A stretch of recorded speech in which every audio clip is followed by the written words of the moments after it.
este pequeño sermón. Y la verdad que le debe pasar a todos los que han podido compartir la palabra del Señor frente a pastores, es que le pedimos al Señor que nos revele una palabra que nos ministre.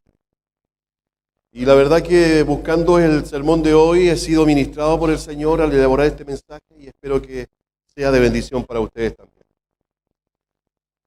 La verdad que hoy quiero compartir un tema en particular y el sermón de hoy lleva como título La familia, base del reino de Dios. ¿Usted cree eso? Lo hemos declarado en nuestros púlpitos, lo hemos declarado donde quiera que vamos, es porque creemos que la familia cumple una función fundamental en la sociedad.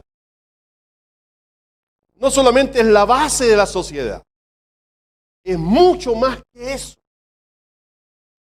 Sin embargo, al hablar de la familia, he querido hoy día traer a memoria a un ministro y su familia.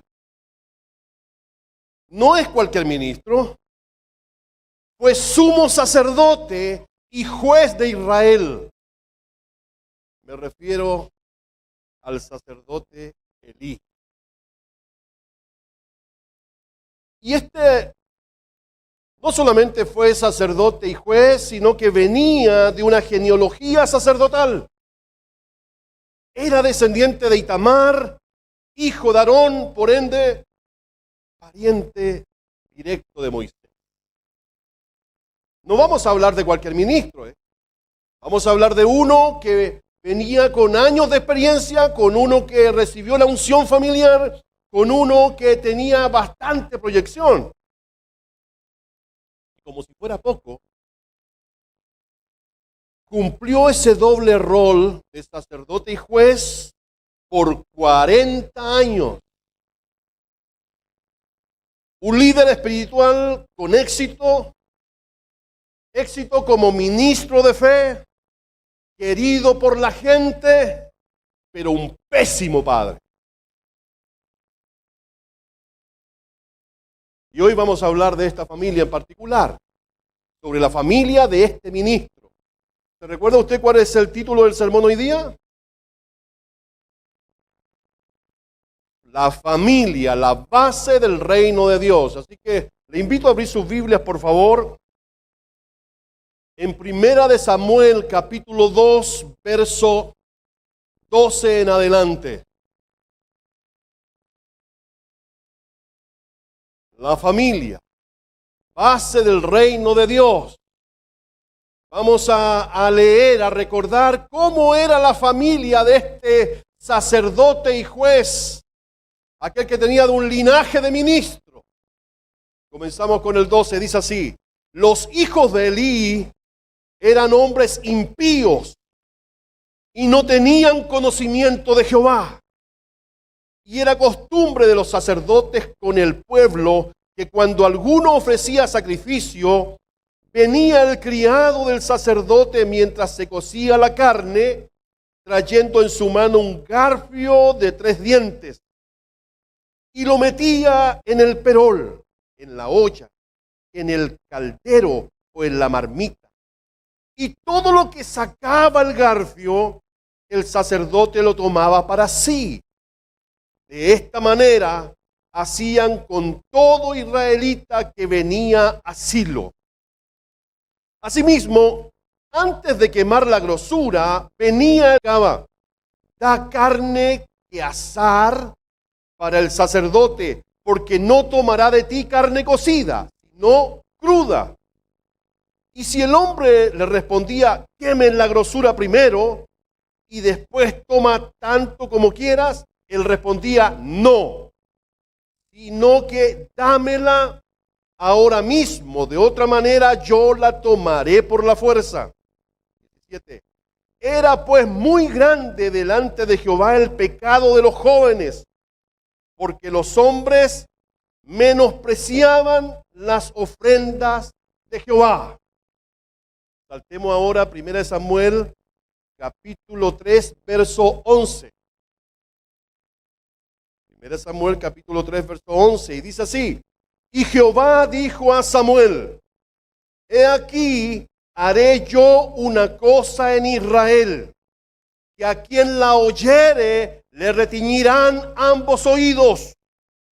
Aquel día yo cumpliré contra Elí todas las cosas que he dicho sobre su casa, desde el principio hasta el fin, y le mostraré que yo juzgaré su casa para siempre, por la iniquidad que él sabe, porque sus hijos han blasfemado a Dios y él no los ha estorbado.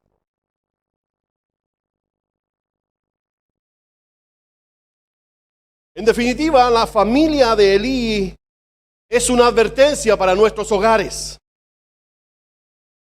El sacerdote Elí no solo tenía un llamado pastoral, sino que a la vez era juez de Israel. Elí fue un gran hombre de Dios, un gran líder social, pero falló en lo más esencial, de tal manera que sus hijos despreciaron a Dios. La familia del sacerdote Elí debe ser una de las historias más crueles y tristes que yo he podido leer, aunque hay varias de las.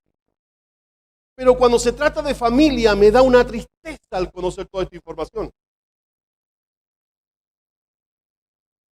Pero esta advertencia para nosotros los ministros, pero también esta experiencia debería motivarnos a formar hogares conforme al corazón de Dios.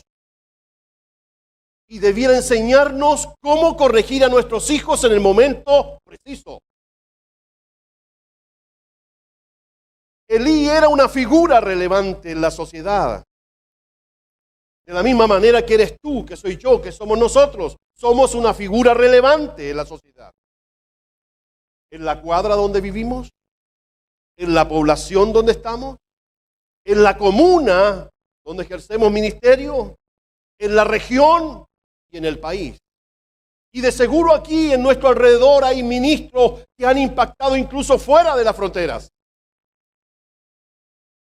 Sin embargo, este hombre de Dios, este sacerdote de Dios, este juez, esposo, padre, abuelo, resultó ser un pésimo padre.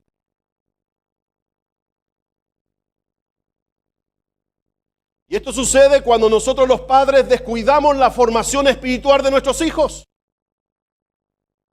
Cuando nos volvemos más permisivos con nuestra casa, con nuestra familia, al interior de nuestro hogar. Somos capaces de exigir a las ovejas. Somos capaces de exigirle, de involucrarlas, de que asistan a todo lo que nosotros organizamos, pero con nuestros hijos no funcionamos igual. Los hijos de Elí, Ofni y Fines,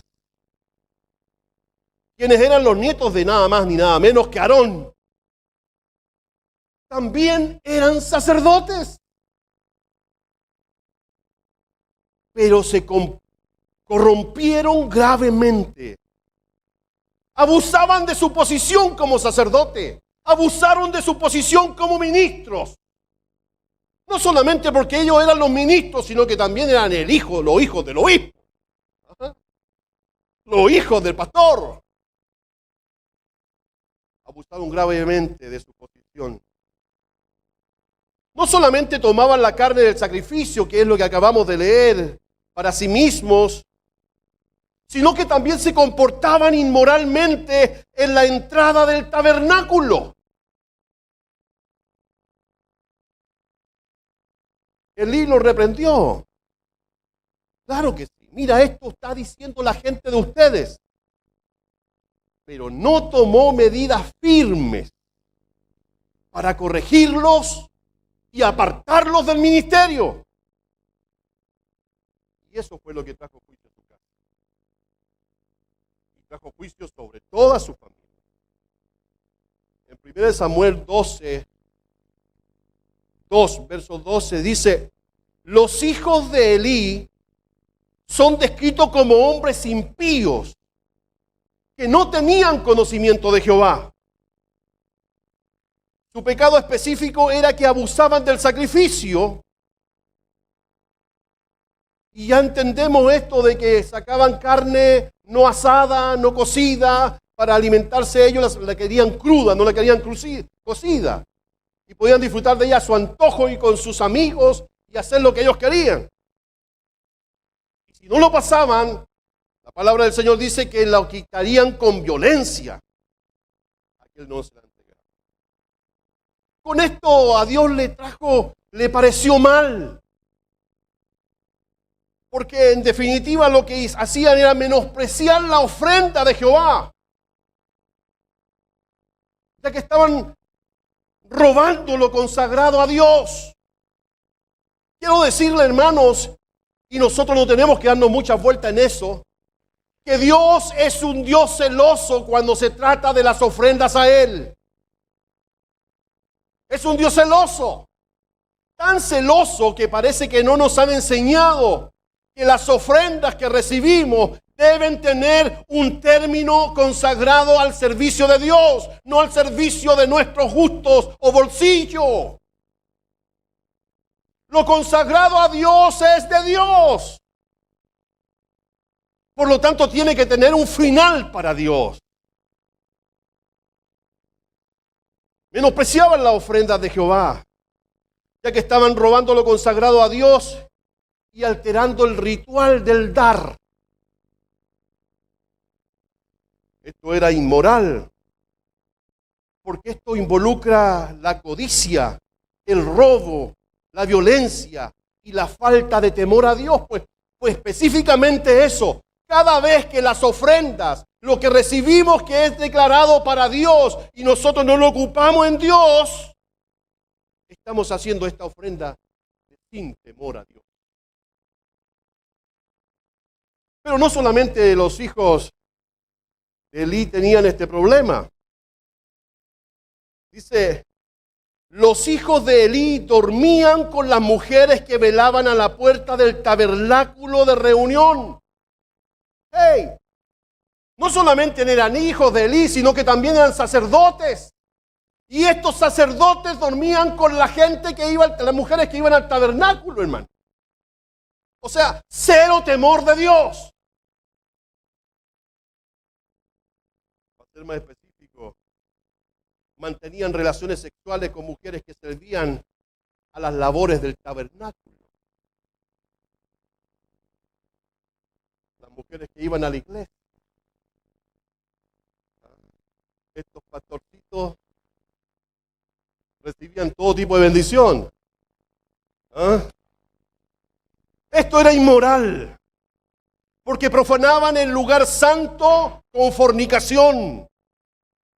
Como sacerdotes, ellos debían ser ejemplo de pureza, pero usaban su autoridad espiritual para el pecado. Se convertían en tropiezo para el pueblo, llevando el ministerio al desprestigio.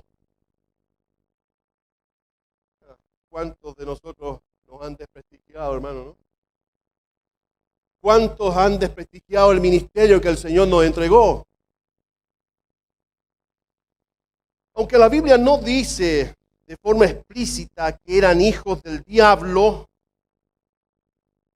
sí los llama hijos de Belial, una expresión equivalente a perverso, corrupto, enemigo de Dios, que más adelante se conecta con lo diabólico. Hoy en pleno siglo XXI nos enfrentamos a situaciones similares en nuestra crianza. Como familias pastorales nos enfrentamos al relativismo moral, presiones sociales, indiferencia espiritual y abandono del rol de los padres para educar a sus hijos. Quiero decirle una cosa, la educación de nuestros hijos no es responsabilidad del gobierno, no es responsabilidad de la iglesia. La educación de nuestros hijos es tuya, es mía. La responsabilidad nuestra como padres es que nuestros hijos se vuelvan a Dios, que nuestros hijos conozcan a Dios, que nuestros hijos sirvan a Dios. Pero ¿sabe una cosa? En este tiempo la familia no está de moda. Como mencioné, el relativismo moral, ideologías de género, la redefinición del matrimonio, la promoción de la sexualidad sin límites, aborto y cultura de muerte, ataque al rol de los padres, consumismo, materialismo, violencia y desintegración familiar es lo que está de moda. Hoy los cristianos somos considerados fuera de moda, anticuados, retrógrados. Lo peor de todo es que hoy nosotros los padres hemos normalizado todo esto. Lo normalizamos. Pastores, hay un peligro al normalizar el pecado. Hoy toleramos el pecado en las iglesias, favoreciendo el diezmo y ofrendas por sobre la santidad de nuestros miembros. Elí es el ejemplo del sacerdote que normalizó el pecado y toleró la inmoralidad. Elí sabía lo que hacían sus hijos. Ya le habían avisado lo que hacían sus hijos. De igual manera, tú sabes lo que hacen tus miembros, lo que hacen tus líderes. Tú lo sabes. Elí sabía que sus hijos ministros eran tramposos, ladrones, sinvergüenzas y además maltratadores de la gente. En mi rubro conozco muchos así. Tú no lo sabías, soy pastor y soy obispo. Y durante estos 39 años de ministerio he conocido a muchos tramposos, ladrones, sinvergüenza y maltratadores de la gente. Que se hacen llamar pastores, que se autodenominan ministros, que se ungen solo como obispos y andan buscando figurar cuando Dios ni siquiera los ha silbado, hermano.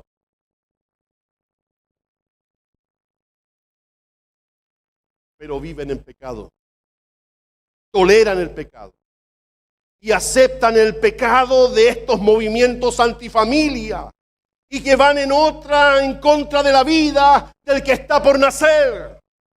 Como si fuera poco, apoyan y comparten a posturas socialistas y comunistas, que yo no me explico cómo puede caber eso en el reino de Dios.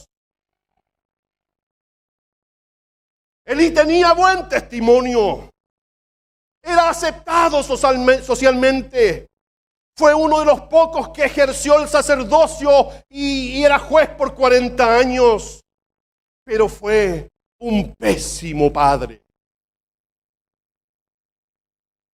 No tendría ningún significado hoy que yo hable con vehemencia esta mañana y exponga este tema con pasión por el solo hecho de ser pastor o por ser el predicador de esta mañana. Si descuido mi primera iglesia, si descuido mi familia. Cada uno de nosotros somos enfrentados y confrontados cada domingo a ministrar nuestras congregaciones, pero eso no tiene autoridad espiritual si en nuestra casa hemos perdido la autoridad. No tiene peso moral ni espiritual si nuestros hijos han abandonado la fe, si nuestros hijos han corrompido la fe y nosotros lo hemos soportado. Su primera responsabilidad no es la iglesia, es su familia. Esa es tu primera iglesia, esa es mi primera iglesia. Elí sabía lo que hacían sus hijos. Por eso recibe 4 amonestaciones y este juicio anunciado contra la casa de Elí. En 1 Samuel 2:30 dice: por tanto, el Dios de Israel dice: yo juzgaré a tu casa para siempre, por cuanto has conocido mi honra y no la has guardado, y has honrado a tus hijos más que a mí. Aquí Dios le está anunciando que su casa sería desechada del sacerdocio.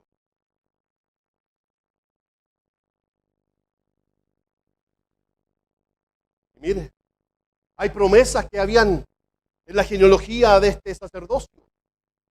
Habían promesas, pactos que Dios había hecho con estos ministros de fe. Quiero llevarlo al verso 30. Y dice: por tanto Jehová, el Dios de Israel, dice: yo había dicho que tu casa y la casa de tu padre andarían delante de mí perpetuamente. Mas ahora ha dicho Jehová: nunca yo tal haga. Porque yo honraré a los que me honran, y a los que me desprecian serán tenidos en poco. He aquí, vienen días en que cortaré tu brazo y el brazo de tu casa de tu padre, de modo que no haya anciano en tu casa. Verás tu casa humillada, mientras Dios colma de bendiciones a Israel, y en ningún tiempo habrá anciano en tu casa. El varón de los tuyos que yo no corte de mi altar será para consumir tus ojos y llenar tu alma de dolor. Y todos los nacidos en tu casa morirán en edad viril.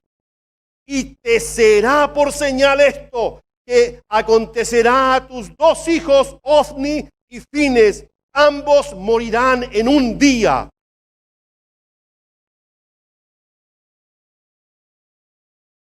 Cuando el arca de Dios fue tomada por los filisteos y sus dos hijos murieron en la batalla, Elí cayó de espalda de su silla, se quebró la cabeza, rompió la nuca y murió. Cuando nosotros los padres no corregimos a nuestros hijos con firmeza, el pecado se multiplica. Pastor, pastora, ministros, el carácter no tiene que ver con los gritos o hablar más fuerte. Tiene que ver con los principios y valores heredados del Evangelio. ¿Cuántos de nosotros hemos tolerado el pecado de nuestros hijos y de nuestras hijas? ¿Cuánto lo hemos tolerado? Hermano, mire, como capellán me ha tocado hacer muchas consejerías a varios hijos de pastores reconocidos, que terminan declarando lo siguiente: ella, por la mamá, no es mi pastora. Él, por el papá, no es mi pastor. Apenas le alcanza para ser mamá y papá.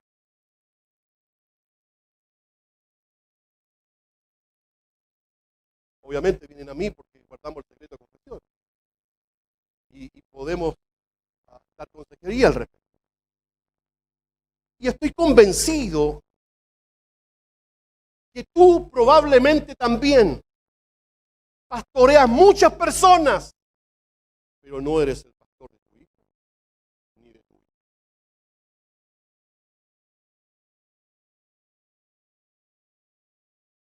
Hermanos, quiero decirle algo con mucho temor de Dios. Quizás ya no hicimos las cosas bien. Es más, probablemente hicimos las cosas mal con nosotros. Y probablemente hemos cometido los mismos errores nosotros, dedicando más tiempo a la iglesia que a la familia. Destinando más tiempo a salir a predicar, a hacer estas giras y hacer evangelismo y tantas campañas, y descuidamos nuestra familia. Probablemente todos hemos cometido el mismo error.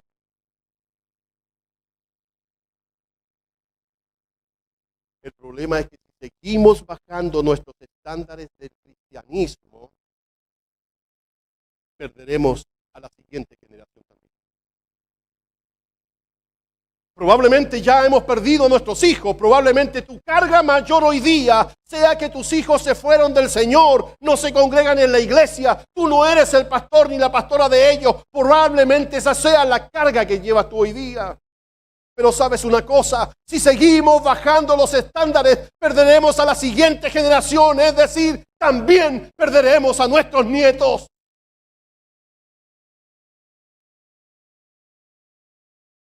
Ellos son los que están en riesgo ahora. No podemos seguir pensando en las cosas que hicimos mal y quedarnos ahí pegados, que hicimos mal. Reflexionemos, accionemos ahora a la generación siguiente. Veamos a nuestros nietos, ellos también están en peligro. Hermano, es que nuestras malas decisiones también acarrean consecuencias a nuestras generaciones. Y esto ocurrió también con este sacerdote y juez. Quiero invitarle a 1 Samuel 4, del 19 al 22. Y dice, y su nuera, la mujer de Fines, que estaba encinta, cercana al alumbramiento, oyendo el rumor que el arca de Dios había sido tomada, y muerto su suegro y su marido, se inclinó y dio a luz, porque le sobrevinieron sus dolores de repente. Y al tiempo que moría, le decían las que estaban junto a ella, no tengas temor, porque has dado a luz un hijo. Mas ella no respondió, ni se dio por enterada. Y llamó al niño Icabod, diciendo, traspasada es la gloria de Israel, porque por haber sido tomada el arca de Dios y por la muerte de su suegro y de su marido. Dijo pues, traspasada es la gloria de Israel, porque ha sido tomada el arca de Dios. Hermanos, cuando no hemos corregido, cuando no hemos hecho las cosas bien, esto trae consecuencias a nuestra familia. Perdemos a nuestros hijos, pero también a nuestros nietos.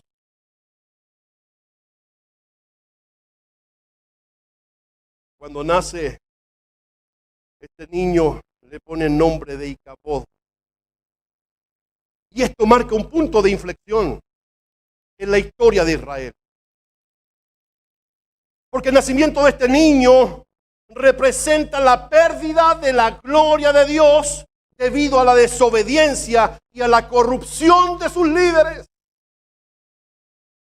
Hermano, ¿no has percibido en el aire, en el ambiente, que algo hemos perdido como iglesia evangélica?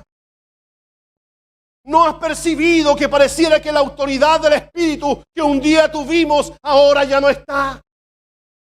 Y quiero decirte algo, y esto se debe exclusivamente a la inmoralidad que hemos tenido de nuestros líderes, a la inmoralidad que ha habido en nuestros círculos, a la inmoralidad que han ejercido personas que debieran estar en autoridad.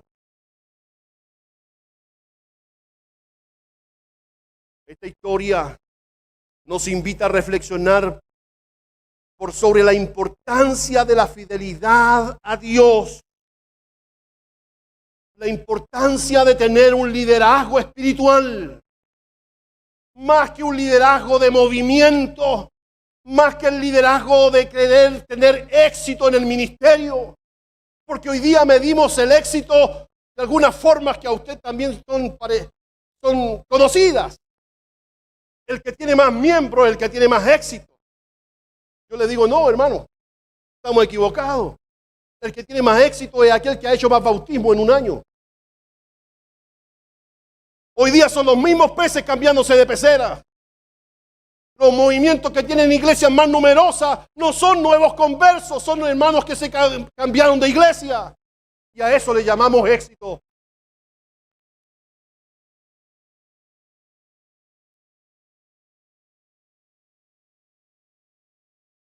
Debemos ser líderes, pastores, obedientes a Dios. Y que mantengamos más que un liderazgo numérico, un liderazgo espiritual. Hermano, las personas se van a acercar a ti, las personas van a llegar a ti porque te ven santo. Porque esas personas ven que lo que tú dices con tus labios son hechos que vives en tu vida. Y otra cosa, si pastores hermanos no se acercan a ti a hablar de tus problemas, es porque tú ya no eres confiable. Si te has sentido solo en el ministerio, que solamente te reúnes con la gente aquí los días lunes y nadie más te va a visitar, es porque tú no eres confiable. Y esa es la realidad. Porque hemos perdido una autoridad espiritual y le hemos dado importancia a cuestiones vanas. Hoy como pastores debemos reconocer que nuestros nietos también están en riesgo. No basta con pastorear a la iglesia o dirigir ministerios si no tenemos o no somos un ejemplo de obediencia, de integridad y de fidelidad a Dios. Y eso es el mayor legado que podemos dejarle a nuestras generaciones. Hermanos, en el mundo espiritual no es cuánta herencia vamos a dejar, no es cuántos terrenos vamos a dejar, ni qué vehículo último modelo van a compartir, sino que en el campo espiritual es el legado que tú y yo debemos dejar a nuestras generaciones. Si descuidamos la formación espiritual de nuestros hijos y nietos, y permitimos que la desobediencia y el pecado se normalice al interior de nuestras familias, la gloria de Dios se aleja, se va. Así como también ocurrió en la casa del sacerdote y juez. Querido pastor, pastora, en definitiva el éxito de nuestro ministerio no se mide por la cantidad de miembros que tiene, sino por el legado generacional que tú estás dejando. ¿Qué es lo que opinan tus hijos de ti?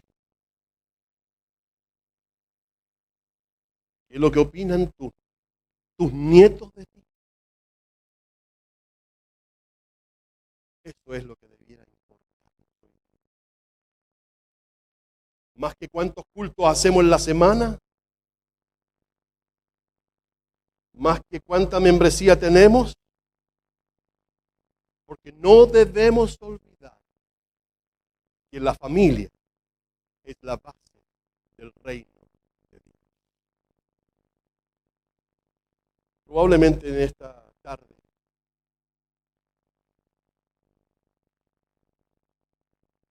este mensaje ha hablado a tu corazón y te has dado cuenta que descuidamos el camino, que nos concentramos en cuestiones que creíamos que tenían importancia y hemos olvidado nuestro legado. ¿Qué te parece que juntos oremos al Señor pidiendo perdón? Ni siquiera orando para que nos bendiga, pidámosle perdón al Señor. Porque al igual que usted, yo también he cometido mis propios errores. Y cuando le dije que preparando este sermón el Señor me habló a mí, es porque es verdad. Porque como ministro ustedes saben que siempre la palabra nos habla primero al profeta. ¿Qué les parece que nos pongamos en pie y oremos al Señor? Y si tú quieres hacer un acto de humildad y quieres pasar aquí adelante para que todos juntos oremos en conjunto pidiendo perdón al Señor, te invito a pasar aquí adelante y oremos juntos al Señor pidiendo perdón. Gracias, Señor. ¿Se podrá poner una musiquita? Oh, santo, santo, santo, Jehová de los ejércitos, que toda la tierra sea llena de tu gloria. Señor, en estos momentos hemos pasado a este lugar símbolo de tu altar, Señor. Porque queremos recuperar la unción que probablemente un día se perdió. Oh Señor, en el nombre de Jesús, hemos pasado a pedirte perdón, Señor, porque hicimos las cosas mal. Nuestros hijos han tomado un camino diferente, pero queremos reaccionar. Queremos, Señor, reflexionar que aún tenemos esperanza con nuestra genealogía. Aún podemos alcanzar a aquellos nietos y nietas, Señor. Y queremos darle la importancia que se merece. Señor, son hijos de la promesa. Son parte del linaje, Señor, que un día tú nos involucraste. Este linaje sacerdotal como ministros, como ministras tuyas, no es solamente un paso para nosotros individual, sino que es un llamado genealógico a nuestra familia. No solamente nos llamaste a nosotros como pastores, es porque tú quieres tratar con nuestras generaciones. Oh Señor, en el nombre de Jesús, me pongo en pie hoy en favor de estos ministros que en demostración de humildad, Señor, han pasado a este lugar. Considérale su solicitud, Señor. Considérale su solicitud. Y esta carga por su familia, Señor, la llevamos ante ti. Tu palabra dice, Señor, que tú estarías con nosotros todos los días hasta el fin del mundo. Y de seguro tú estuviste hoy con nosotros. Gracias te damos, Señor, en el nombre del Padre, del Hijo y del Espíritu Santo. Amén. Amén. Que Dios les bendiga, hermano.